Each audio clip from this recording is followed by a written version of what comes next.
नमो नमः। हम मंगलाचरण कह के आगे का अध्ययन करेंगे। ओम सहस्राक्षं गणाधीशं स्वगुरुं च सरस्वतीं जनकं जनयित्रीं च शास्त्रादौ प्रणमाम्यहम्।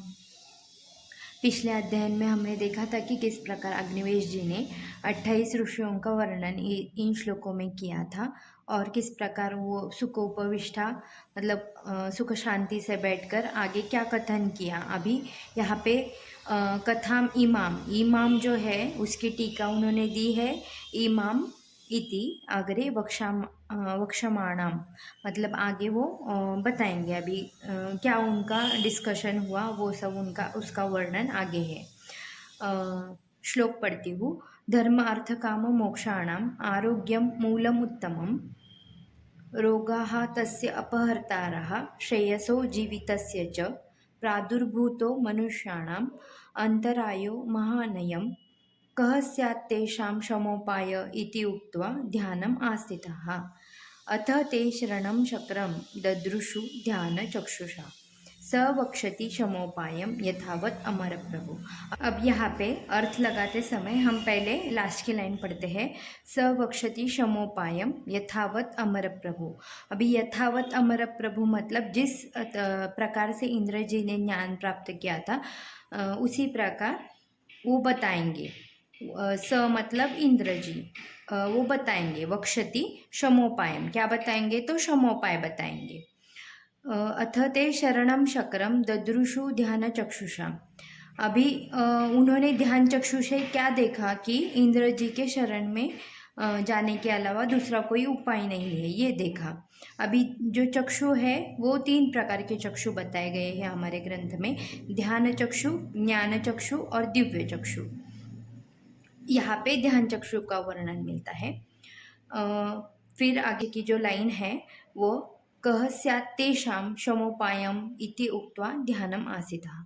अभी उसका शमन का उपाय क्या है। शमोपाय शमन का उपाय शमोपाय क्या है। तेषाम अभी तेषाम का हमें अर्थ नहीं समझता है तो यहाँ पे टीका में उसका वर्णन आया है। तेषाम इति रोगानाम, उस रोगों का शमन का उपाय क्या है ये वो ध्यान में मतलब ध्यान में स्थित होके सोचने लगी। ध्यानम आस्थितः।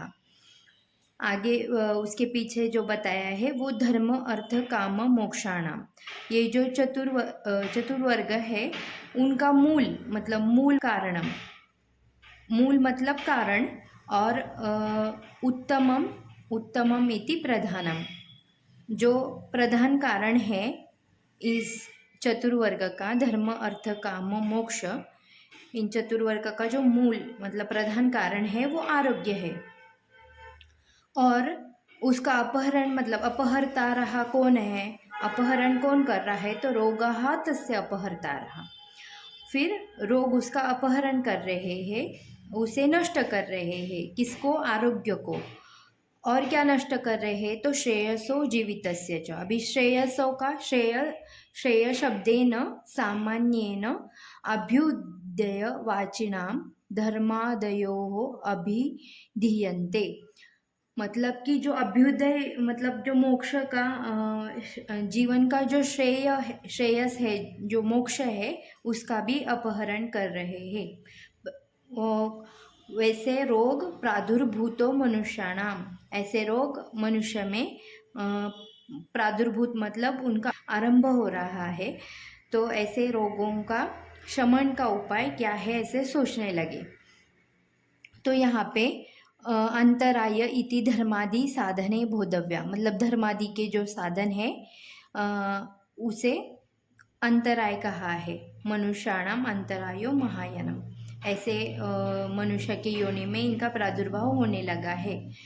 तो इसीलिए रोगों का शमन का उपाय ढूंढने के लिए वे ध्यान में स्थित हो गए और उन्होंने ध्यान में स्थित होके ध्यान चक्षु से क्या देखा तो शरणम शक्रम, इंद्र जी के शरण में जाना चाहिए। वही सवक्षति, वही हमें शमन का उपाय बताएंगे। यथावत अमर प्रभु, जिस प्रकार उन्होंने वो शमन का उपाय प्राप्त किया उसी प्रकार। अभी आगे यहाँ पे और एक पॉइंट है कि यहाँ पे धर्म अर्थ काम मोक्ष ये सब अभी धर्म के आधार पर अर्थ की प्राप्ति, अर्थ धर्म और अर्थ के आधार पर काम की प्राप्ति और इन तीनों के आधार पर मोक्ष की प्राप्ति, ऐसा यहाँ पे अभिप्रेतार्थ है। अभी आगे के श्लोक में क्या बताते हैं, कह सहस्राक्ष भवनम गच्छेत प्रष्टुम सचिपतिम। यहाँ पे पूछा है कि कौन जाएगा सहस्राक्ष भवन। सहस्राक्ष भवन मतलब इंद्र जी के भवन में कौन जाएगा, किसके लिए जाएगा। प्रष्टुम, प्रष्टुम मतलब पूछने के लिए, किसे पूछने के लिए। सचिपति मतलब इंद्र जी। तो सहस्राक्ष भवन कौन जाएगा, ऐसे प्रश्न आगे उपस्थित हुआ। अहम अर्थे नियोज्येयम अत्र इति प्रथमं वचः भरद्वाजो अब्रवीत तस्मात् ऋषिभिः स नियोजितः। अभी इस कार्य के लिए मुझे नियोजित किया जाए, ऐसे सर्वप्रथम किसने कहा, तो भरद्वाज जी ने कहा। भरद्वाजो अब्रवीत, उन्होंने कहा, मतलब अब्रवीत ये भूतकालवाचक शब्द है। तो उन्होंने कहा क्या, कि मुझे इस कार्य के लिए नियोजित किया जाए। इसीलिए तस्मात्, इसीलिए ऋषिभिः स नियोजितः, इसीलिए उन ऋषियों ने भरद्वाज जी को उस कार्य के लिए नियोजित किया। स शक्र भवनं गत्वा सूर ऋषिगण मध्यगम ददर्श बलहंतारम दीप्यमानम ईवानलम।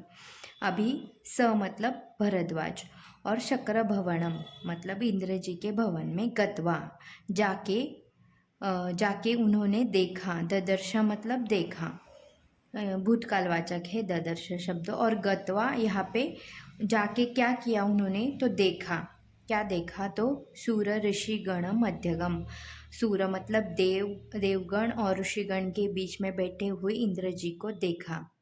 कैसे इंद्र जी को देखा, अभी ये जो दो शब्द है बलहंतारम और दीप्यमानम, ये इंद्र जी के विशेषण है। बलहंतारम मतलब कि जो बलवान ऐसे राक्षस है उनका नाश करने वाला, ऐसा ऐसे जो इंद्र है उनके लिए यह विशेषण यूज़ किया है। अभी यहाँ पे लोप हुआ है, राक्षस बलवान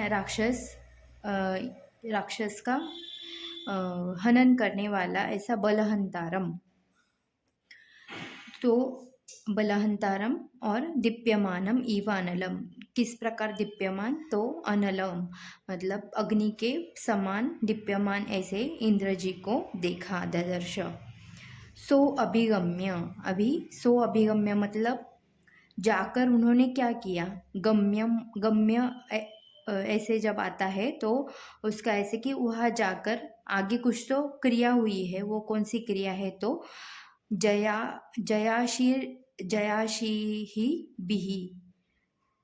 जयाशीहि बिहि अभिनंद्य मतलब अभिनंदन किया।